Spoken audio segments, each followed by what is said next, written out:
ওসমান হাদী হত্যার মূল শুটার ফয়সাল ও সহযোগী আলমগীর ভারতে পালিয়েছে। ঘটনার ১৬ দিন পর স্বীকার করল পুলিশ। ৫ আগস্টের পর হাদীর আদর্শের কারণে ক্ষতিগ্রস্তরাই তাকে হত্যা করেছে বলে দাবি ডিএমপির অতিরিক্ত পুলিশ কমিশনার এসএন নজরুল ইসলামের। তাদের ধারণা, হত্যার পেছনে রাজনৈতিক কারণ রয়েছে। হাদীর হত্যাকারীদের পালাতে সহায়তাকারী ২ জনকে মেঘালয়ে গ্রেফতারেরও দাবি করে পুলিশ। বিস্তারিত জানাচ্ছেন জিয়া খান। ১২ ডিসেম্বর বিজয়নগরে গুলিবিদ্ধ হন ইনকিলাব মঞ্চের আহ্বায়ক শরীফ ওসমান হাদী। দেশে চিকিৎসার পর ১৮ ডিসেম্বর সিঙ্গাপুরে মারা যান হাদী। এরপর দেশব্যাপী শুরু হয় বিচারের দাবিতে আন্দোলন।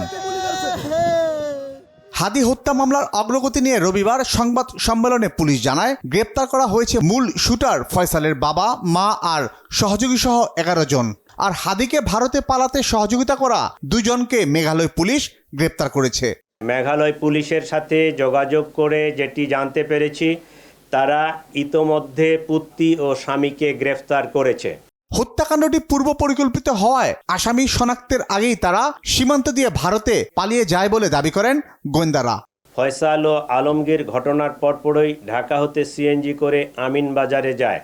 পরবর্তীতে তারা মানিকগঞ্জের কালামপুর যায়। সেখান থেকে পূর্ব পরিকল্পনা অনুযায়ী একটি প্রাইভেট কারে করে ময়মনসিংহের হালুয়াঘাটে পৌঁছে। ঘটনাটি তাদের পূর্ব পরিকল্পিত ছিল। এই জন্য আসামিদেরকে চিহ্নিত করার পূর্বেই তারা সীমান্ত পাড়ি দিতে সক্ষম হয়। হালুয়াঘাটের পূর্বে মুন ফিলিং স্টেশনে জনৈক ফিলিপ এবং সঞ্জয় তাদেরকে গ্রহণ করার জন্য অপেক্ষা করতে থাকে। ফিলিপ তাকে সীমান্ত পার করে ভারতের মেঘালয় রাজ্যে জনৈক পুত্তির নিকট হস্তান্তর করে। হাদী হত্যার মোটিভ সম্পর্কেও ধারণা দেয় পুলিশ। ৫ আগস্টের পরবর্তীতে এই ইনকিলাব মঞ্চের হাদী খুবই ভোকাল ছিল এবং তার কথাবার্তা খুবই স্পষ্ট ছিল এবং সে একটা আদর্শকে হোল্ড করে।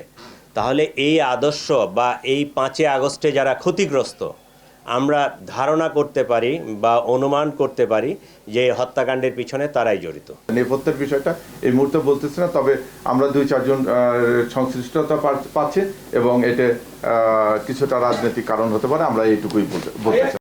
ভারতের সাথে বাংলাদেশের বন্দি বিনিময় চুক্তি থাকায় মূল সন্দেহভাজন ফয়সালের অবস্থান শনাক্ত হলে ভারত সহযোগিতা করবে এমন আশা পুলিশের। এ যাবৎ এ ঘটনা জিয়া খান, বাংলা ভিশন, ঢাকা।